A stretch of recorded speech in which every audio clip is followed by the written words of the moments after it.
আর্মিতে ঢুকে তো আমার মানে খুবই ভালোই লাগছে। এই এনএন ডিফেন্স একাডেমি থেকেই প্রস্তুতি নিয়েছিলাম। ওখানকার পরিবেশগুলো সত্যিই খুব ভালো।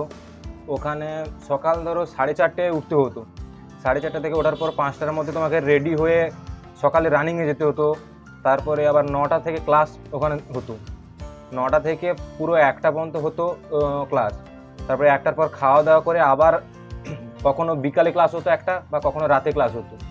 5 টাইম খাওয়া দাওয়া ছিল। না না, এক্সট্রা ওখানে কোনো লাইনই, শুধু এই ক্লাস মানে প্রতি মাসে যেরকম একাডেমিতে থাকলে যেরকম টাকা নেয় সেরকমই নিত, কিন্তু এক্সট্রা কোনো টাকা নেয় না।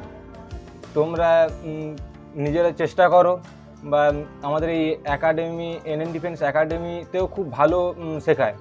এখানেও আসতে পারো। এই আর্মি চাকরিতে পেতে হলে তোমাকে সব দিক থেকে ফিট হতে হবে। যেমন পড়াশোনায়ও থাকতে হবে, তেমন শরীর দিক থেকেও ফিটনেস থাকতে হবে, আর পড়াশোনায় তোমাকে ভালো হতে হবে মোটামুটি। ওখানে আমাদের ওই একাডেমি যিনি চালাতেন অখিল স্যার, উনি আমাকে অনেক সাহায্যই করেছেন।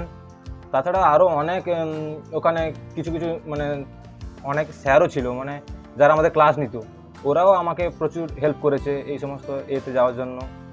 ওখানে আরও অনলাইন মানে এক্সাম হতো, ধরো পরীক্ষা, মানে আমাদের যেরকম আর্মিতে পরীক্ষা কেমন হয় সেগুলো শেখানো হতো, যে ওখানে কীরকম করে পরীক্ষার ফর্ম করতে হয়, মানে পরীক্ষার প্রশ্নপত্র উত্তরপত্র মানে কীভাবে লিখতে হয় ওগুলো শেখাতো। তাছাড়া অনলাইনেও ওখানে শেখাতো, অনলাইনে পরীক্ষা দেওয়া। সৌরভ ভূঁইয়া, জীবনতলা। এই তো 2023-এ দিয়েছিলাম, 2024-এ পেলাম। হ্যাঁ, আমি যখন প্রথম ওই এনএন ডিফেন্স একাডেমিতে যাব, কীভাবে যাব, আমি একটু চিন্তা করলাম যে কি করে ওর একটু ইয়ে পেতে পারি, হ্যাঁ, ফোন নাম্বার বা পরামর্শ পেতে পারি। হ্যাঁ, কোনো এক ভদ্রলোকের মারফত জেনেছিলাম। হ্যাঁ, তিনি বলেছিলেন যে এইরকম এইরকম জায়গায় যাও, আর এইরকম এই অখিল বন্ধু সাউ উনি ওই এটা চালান। হ্যাঁ, এখানে গেলে তুমি জানতে পারবে। আর সত্যি আমি সেই কথা মতো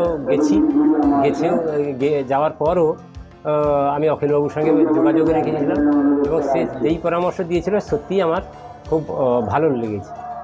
একাডেমি আমাদের অনেক উপকার না, কোনো প্রতারণার বিষয় নেই ওখানে।